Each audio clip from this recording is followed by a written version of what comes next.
Good morning student. अब हम पढ़ते हैं human I and colourful word के चैप्टर का पार्ट सेकेंड। जहाँ तक पढ़ा था उसके आगे को पढ़ते। तो अब है हमारा मानव नेत्र द्वारा प्रतिबिंब का बनना, यानी formation of image by human eye, यानी मानव की जो आँख होती है वो इमेज कैसे बनाती है। ठीक है, ये पढ़ना है हम लोग, है कि नहीं, कि मानव जो इमेज होती है वो जो मानव की जो आँख होती है वो इमेज कैसे बनाती है। तो देखो, सबसे पहले हम क्या देखते हैं, मानव का आँख का चित्र देखते हैं। ठीक है, तो देखो कैसा है, इस टाइप का बना होता है। ये हमने अंदर अंदर का बना दिया मतलब। ठीक है, तो क्या हुआ है तुम्हारा, ये तुम्हारा कॉर्निया होती है, पहले पढ़ चुके हैं हम। ये लेंस होता है, आँख का लेंस तुम्हारा। ठीक है, ये पूरा जो होता है वो गोलक कहलाता है तुम्हारा, या दृष्टि पटल भी कहलाता था। ठीक है, यहाँ पे रेटिना होती है तुम्हारी। ठीक है, अच्छा, रेटिना पर ही प्रतिबिंब बनता है तुम्हारा, है ना।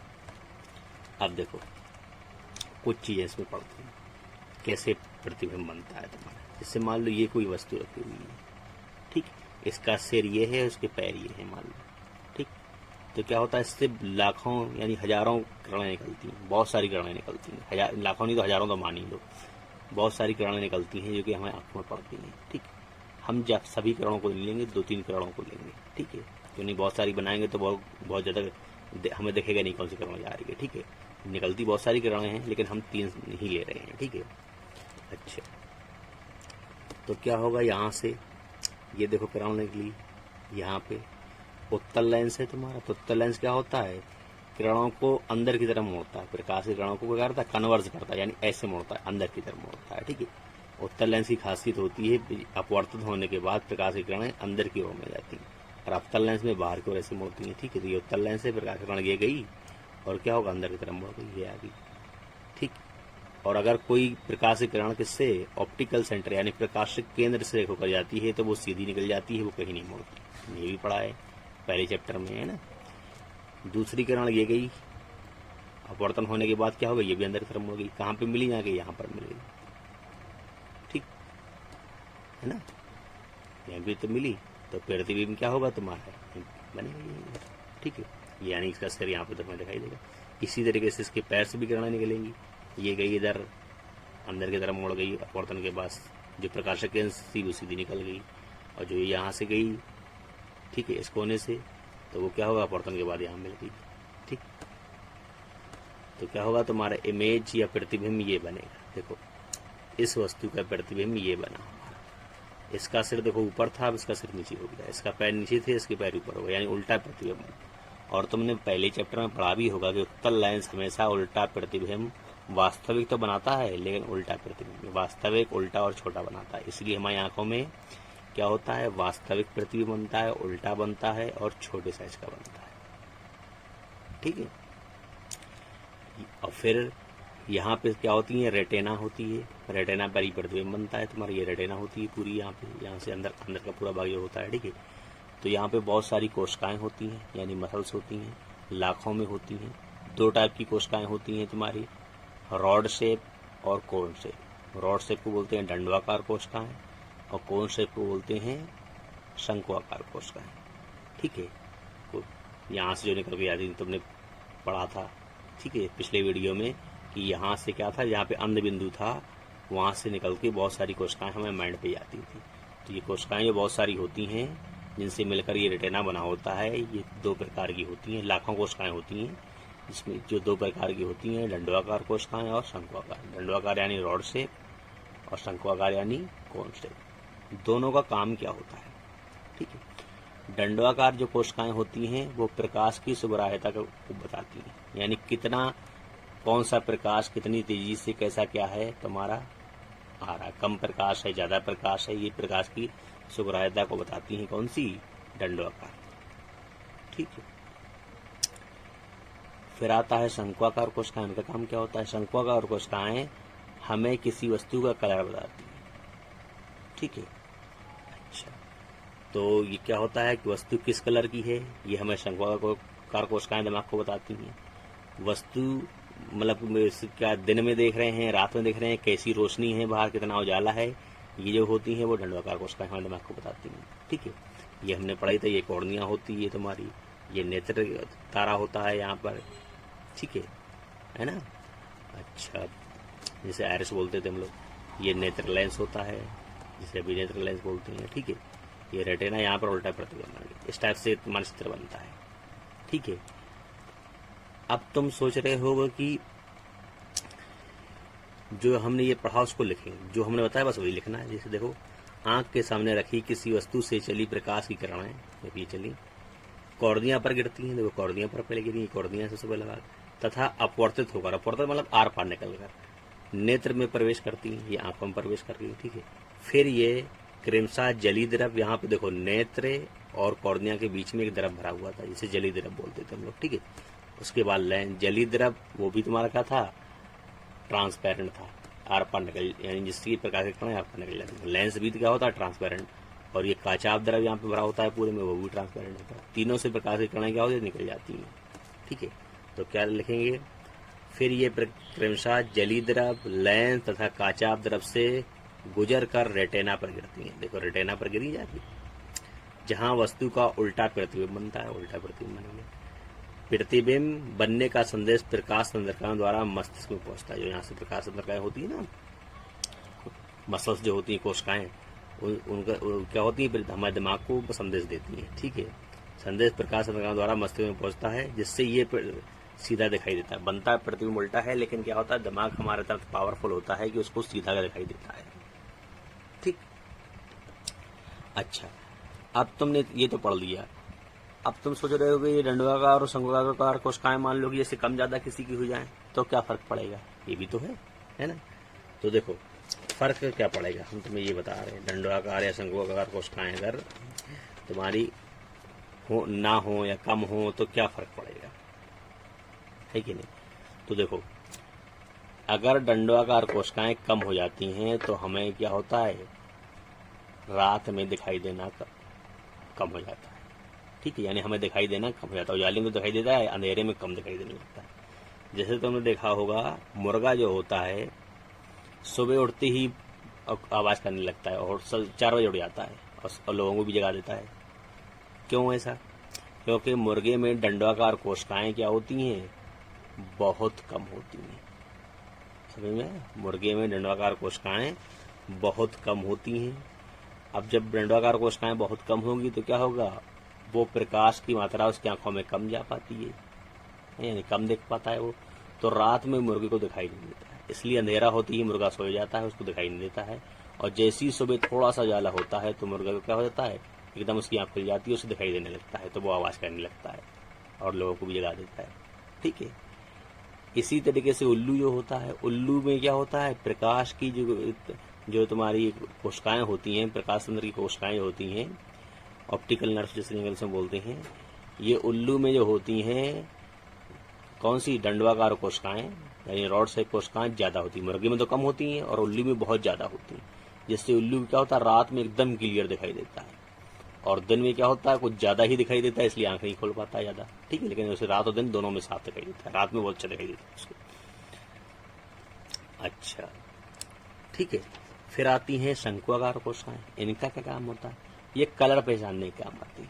अगर किसी की शंक्वाकार कोशिकाएं मान लो कि कम ज्यादा हो गई कुछ, ठीक है, या कुछ गड़बड़ हो गया उनमें, तो लोग कलर को नहीं पहचान पाते हैं, जिससे कलर ब्लाइंडनेस का रोग हो जाता है। कौन सा, कलर ब्लाइंडनेस, आगे पढ़ेंगे हम लोग, ठीक है। यानी वो रंगों में भेद नहीं कर पाता है, ठीक है।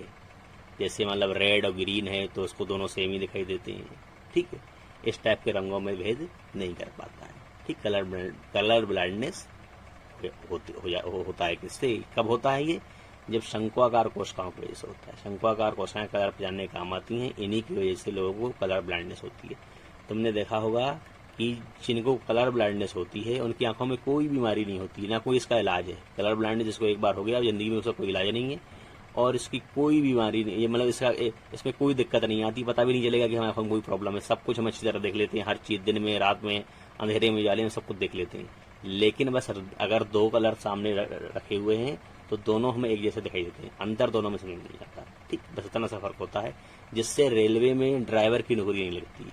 क्यों नहीं लगती है, मान लो उसने गाड़ी का रेड सिग्नल है और उसने ग्रीन समझ लिया, ठीक है, या ग्रीन और रेड में फर्क ही नहीं कर पाया, और ठोक दी उसने गाड़ी आगे कहीं, ठीक है। इसलिए उसको ड्राइवरिंग की जॉब नहीं मिलती है जिसको कलर ब्लाइंडनेस होती है, और उसको कोई प्रॉब्लम नहीं होती है, ठीक है। तो हमने ये पढ़ लिया, ठीक। अब इसके बाद आगे देखते हैं, अब अगला टॉपिक पढ़ते हैं मानव नेत्र की समंजन क्षमता। तो देखो हमने ये ह्यूमन आई पढ़ा था तो बताया भी था हमने, जो हमारी कोशिकाएं होती थी, कौन सी, सिलेरी मसल्स, है ना, सिलेरी मसल्स होती थी ना, कहाँ पर होती थी सिलेरी मसल्स हमारी, देखो सिलेरी मसल्स हमारी यहाँ पर होती हैं, एक इधर लेंस के और इधर, जिनका काम क्या होता था, लेंस को पतला और मोटा करना, है ना, जिससे लेंस की फोकस दूरी कम हो ज्यादा हो जाती थी। दूर अगर कोई वस्तु दूर रखी हुई है तो ये क्या होती थी, बाहर की तरफ सिकुड़ जाती थी, यानी कि किनारे की तरफ सिकुड़ जाती थी, जिससे क्या होता था, उस लेंस पतला हो जाता था और दूर रखी हुई वस्तु दिखाई देती थी, यानी फोकस दूरी उसकी बढ़ जाती थी। कोई चीज अगर पास रखी हुई है तो ये अंदर की तरफ सिकुड़ जाती थी, तो लेंस क्या होता था, मोटा हो जाता था और फोकस दूरी कम हो जाती थी और पास की वस्तु हम साफ दिखाई देती। तो इसी को बोलते हैं हम समंजन क्षमता। क्या बोलते हैं, मानव नेत्र की समंजन, power of accommodation of human eye, यानी कि हमारी लेंस द्वारा, ठीक है, फोकस दूरी को कम ज्यादा करने की जो क्षमता होती है वो कहलाती है मानव नेत्र की समंजन क्षमता। अब देखो इसको समझते हैं हम लोग, ठीक है, कैसे क्या होता है। देखो जैसे हमने क्या किया, ये दो लेंस, दो आंखें हैं मान लो, ठीक है, मतलब एक हम दूर बिंदु देख रहे हैं, एक निकट बिंदु के लिए। सबसे पहले दूर बिंदु के लिए हमने बनाई। तो देखो जब कोई वस्तु दूर यानी अनंत पर मान लो रखी है, ठीक है, बहुत दूर रखी हुई है, तो क्या होगा, ये जो हमारी कोशिकाएं होंगी, ठीक है, सिलेरी मसल से बोलते थे हम लोग, ठीक है, सिलेरी कोशिकाएं होती थी, तो क्या होता है, किनारों पर जो होती हैं ये किनारों की तरफ ऐसे सिकुड़ जाती है, किनारे की तरफ, जिससे लेंस क्या हो जाता है, देखो पतला है लेंस है। अब ये पतला लेंस होगा तो फोकस दूरी बढ़ जाएगी और इससे क्या होगा, दूर की वस्तु को क्लियर देख लेगा, ठीक, क्योंकि इससे क्या होगा, लेंस जब पतला हो जाता है फोकस दूरी सही बनती है, फोकस दूरी जब बढ़ जाती है तो प्रतिबिंब रेटिना पर बनता है, और जो कोई भी प्रतिबिंब अगर रेटिना पर बनता है तो हमें एकदम क्लियर साफ दिखाई देता है, ठीक है। ये नेचुरल लेंस है तुम्हारा। ये जो प्रकाश की किरणें हैं वो कौन सी हैं, दूर या अनंत पर स्थित वस्तु से आने वाली समांतर किरणें, दूर कोई वस्तु रखी हुई है मतलब अनंत पर, वहां से प्रकाश की किरणें आ रही है, ठीक है। मान लो कोई वस्तु निकट पे रखी है, ठीक है, तो क्या होगा, निकट पे जब वस्तु रखी होती है तो ये जो तुम्हारा एक सिलेरी मसल्स होती हैं, यहाँ किनारे जो लेंस की, जिनसे लेंस जुड़ा होता है, वो क्या होती है, अंदर की तरफ इस बार ऐसे, कैसे, ऐसे सिकुड़ जाती है, जिससे लेंस क्या होता है, मोटा हो जाता है। देखो लेंस इस बार मोटा है, तो जब लेंस मोटा हो जाता है तो फोकस दूरी क्या होती है, कम हो जाती है। जब फोकस दूरी कम हो जाती है तो भी क्या होता है, प्रतिबिंब तुम्हारा रेटिना पर क्लियर बनने लगता है। और अगर ऐसा लेंस ना कम ज्यादा करेगा तो क्या होगा, जब फोकस दूरी बढ़ जाएगी तो प्रतिबिंब फिर बाहर बनने में लगेगा, ठीक है, तो जिससे फिर रेटिना पर बनेगा नहीं तो हमें दिखाई नहीं देगा। और जब मोटा हो जाएगा लेंस तो प्रतिबिंब रेटिना से पहले बनने लगेगा, तो भी हमें दिखाई नहीं देगा। तो ये हमारी आंख की खासियत होती है कि उसका लेंस अपने आप क्या हो जाता है, एडजस्ट हो जाता है, और इसलिए एडजस्ट होता है कि प्रतिबिंब कहाँ पे बने, हमेशा रेटिना पर ही बने, ठीक है। तो ये निकट स्थित वस्तु से आने वाली प्रकाश की किरणें है, यहाँ पे कोई वस्तु रखी हुई है, ठीक है, ये निकट स्थित बिंदु है। अच्छा, तो प्रतिबिंब कहाँ बनेगा, रेटिना पर।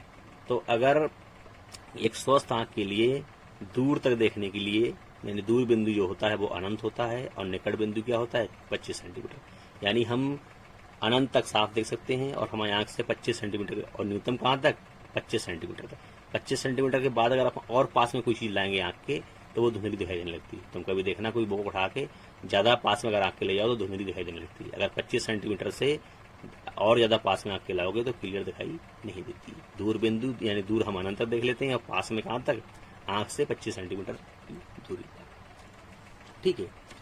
तो ये जो फोकस दूरी को कम ज्यादा करने की जो क्षमता होती है वही कहलाती है मानव नेत्र की समंजन क्षमता। अब जो हमने चित्र में देखा उसी को हमने लिख दिया, जो हमने बताया मतलब पीछे, ठीक, चित्र में जो दोनों चित्रों में बताया वही लिख देंगे बस। अभी नेत्र लेंस की वह क्षमता जिसके कारण वह अपनी फोकस दूरी को समायोजित क्या करता है, समायोजित करता है, समंजन क्षमता कहलाता है।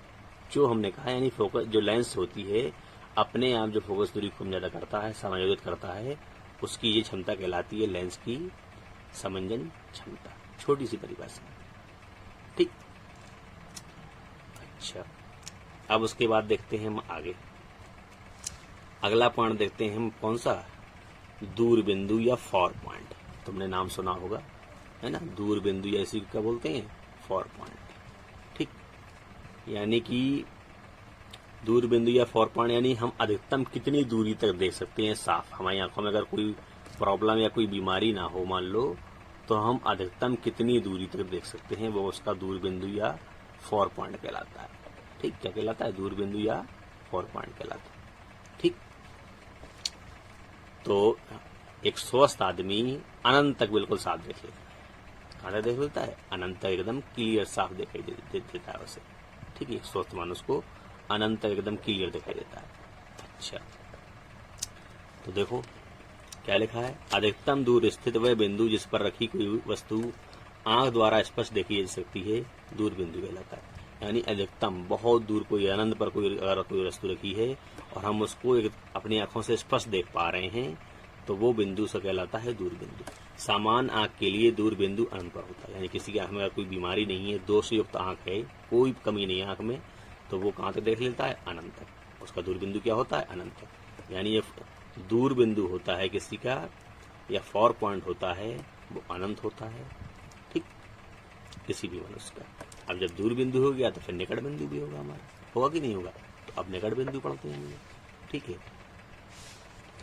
तो देखो निकट बिंदु, निकट बिंदु क्या होता है, यानी सबसे पास में कोई चीज रखी हो वहां तक देखने की क्षमता होती है। यानी बिल्कुल पास से पास, यानी मिनिमम कितनी दूरी पर कोई वस्तु होनी चाहिए जो हमें साफ दिखाई दे।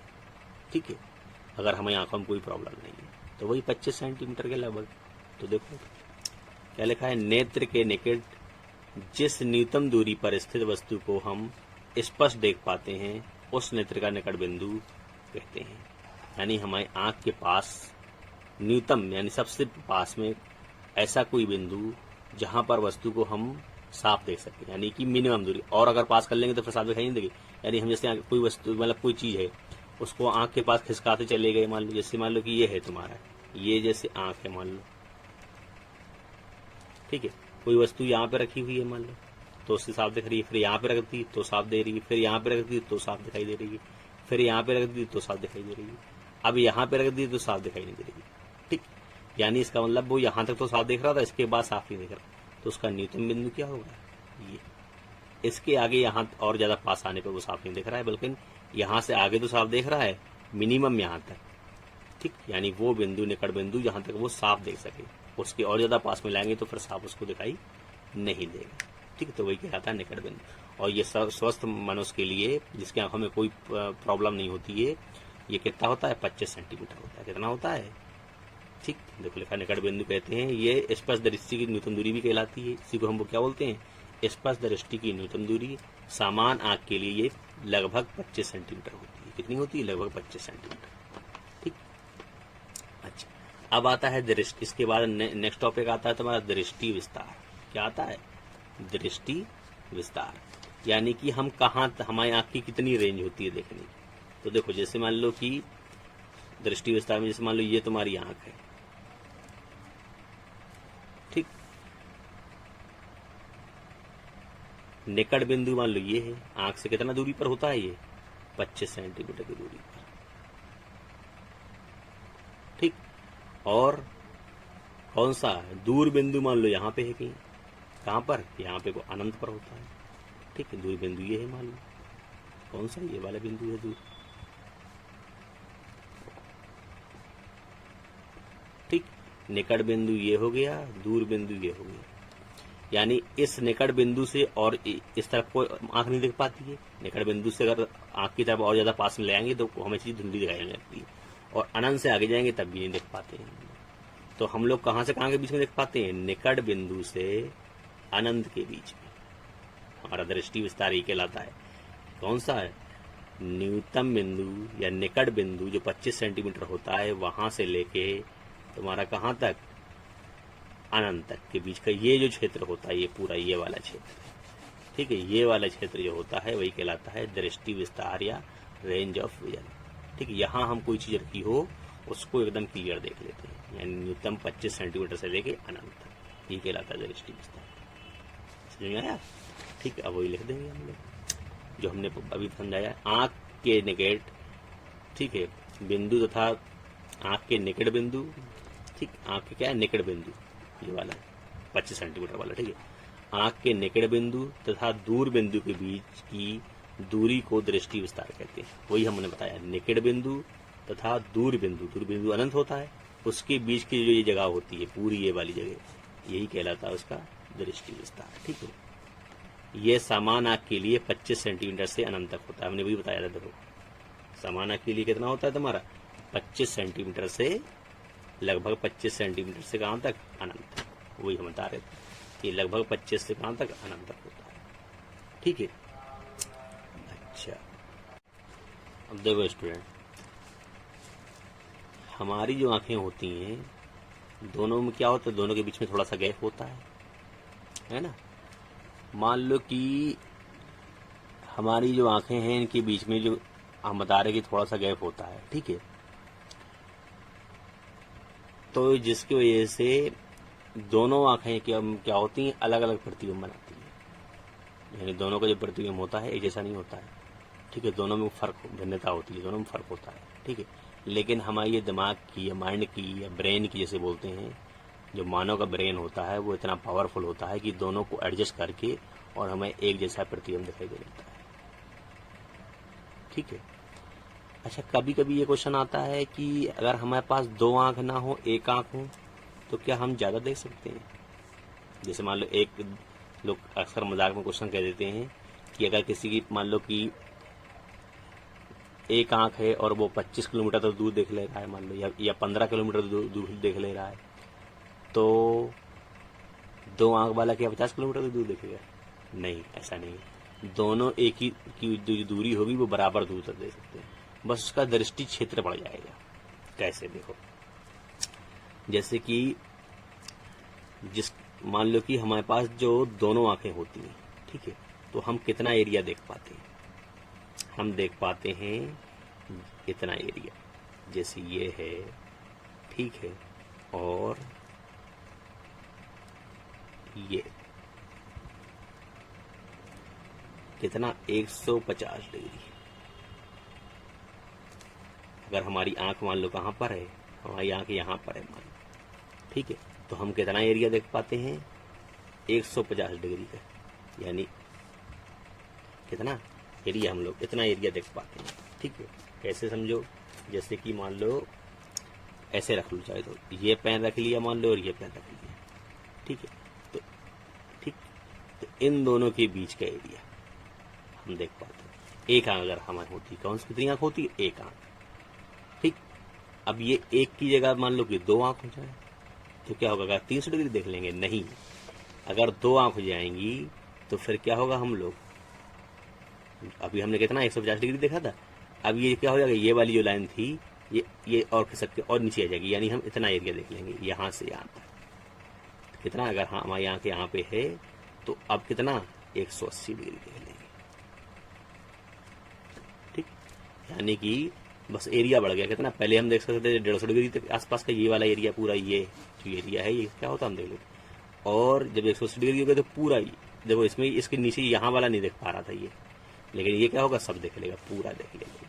180 डिग्री में यहाँ से लेके यहाँ तक जितना भी चीजें हैं दोनों आंखों से क्लियर देख लेगा। बस इतना फर्क होता है एक आंख और दो आंख कि आसपास ज्यादा दिखाई देने लगता है दो आंखों से, और एक आंख से कम दिखाई देता है। और हमने बताया कि जो दोनों आंखें होती हैं हमारी अलग अलग प्रतिबिंब बनाती हैं, दोनों में फर्क होता है, लेकिन हमारा दिमाग जो है, जो ब्रेन है, मस्तिष्क, वो क्या करता है हमारा, उनको एडजस्ट करके एक जैसा हमें दिखाई देने लगता है और एक जैसा दिखाई देता है, एक साथ एक इमेज दिखाई देती है। तुमने देखा होगा कि जो शिकार वाले जंगली जानवर होते हैं उनकी जो आंखें होती हैं वो अपनी तरह सीधी नहीं होती। जैसे अपनी आंखें मान लो, जैसे ये अपना सिर हो गया फॉर एग्जांपल, ऐसी रफली बना दे रहे हैं, ठीक है। जैसे ये मान लो क्या हो गई, अपनी आंखें हो गई, एक आंख ये हो गई, एक आंख क्या हो गई, ये हो गई, ठीक, ऐसी तो होती है अपनी ऐसे सामने, ठीक है। यहाँ मान लो नाक वैसे बना दो, कोई ऐसी जरूरत नहीं है, हम तो ऐसी रफली समझा रहे हैं आप लोगों को, ठीक है। तो ये जैसे आंख होती है अपनी यहाँ होती है, एक यहाँ होती है, और जो जंगली जानवर होते हैं उनका देखो क्या होता है, उनकी जो आंखें होती हैं तो क्या होती है, एक इधर होती है इस साइड और एक होती है इस साइड, ऐसे, अपोजिट डायरेक्शन में, ठीक है। यानी जहाँ जहाँ हमारे कान होते हैं ना, लगभग एक कान की तरफ, एक दूसरे कान की तरफ, ठीक है। तो जिससे क्या हो जाता है, वो ज़्यादा उनका जो दृष्टि क्षेत्रफल होता है वो ज़्यादा बढ़ जाता है। जैसे हम लोग 180 डिग्री देख पाते हैं, तो वो क्या होता है, उसको उनकी अगर आँख यहाँ है मान लो फॉर एग्जाम्पल, ठीक है, दोनों आँखें यहाँ हैं, तो वो क्या करते हैं 180 डिग्री से भी ज़्यादा, ठीक है। अपन लोग कितना देख पाते थे, इतना, वो इतने से भी ज़्यादा, यानी इतना एरिया देख लो, 180 डिग्री से भी ज़्यादा, उस करीब कितना 270 के आसपास, 270 डिग्री के, यानी ये पूरा एरिया, इधर का पूरा, इधर का पूरा और इधर का पूरा, यानी यहाँ से लेके पूरा यहाँ तक, इन दोनों लाइनों के बीच में। क्योंकि उनकी आंखें क्या होती हैं, उनके सिर के एक इस तरफ लगी होती है, एक इस तरफ अपनी सामने लगी होती है, उनकी एक इस तरफ और एक इस तरफ, जिससे क्या होता है उनका दृष्टि क्षेत्रफल, यानी कि आसपास ज़्यादा, ये अगर कोई पीछे से भी आ रहा होता है तो थोड़ा सा भी मुड़ जाएंगे तो पीछे दिखाई दे जाता है। जितने भी शिकारी जो जंगली जानवर होते हैं, शिकार जो करते हैं, चीता वीता हो गया, शेर हो गया, ये सब, इनमें क्या होते हैं, इनकी आंखें अभी देखना बिल्कुल अपनी तरह सीधी नहीं होती हैं, बल्कि किनारे की तरफ होती हैं, ठीक है। ज़्यादा मतलब दूर दूर ऐसे होती हैं, ठीक है। अपनी सामने अपनी क्या होती है, बिल्कुल ऐसे सीधी में होती है, इनकी ऐसे फैली हुई होती है, ठीक है। यानी एक इस किनारे, एक इस किनारे, जिससे इनका क्या होता है, आसपास ज़्यादा फील्ड को, ज़्यादा एरिया को देख लेते हैं कि कोई आसपास आ तो नहीं रहा है, या कोई चीज़ उनके शिकार के लिए कोई चीज़ आसपास होती है तुरंत देख लेते हैं और उसका शिकार कर लेते हैं, ठीक है।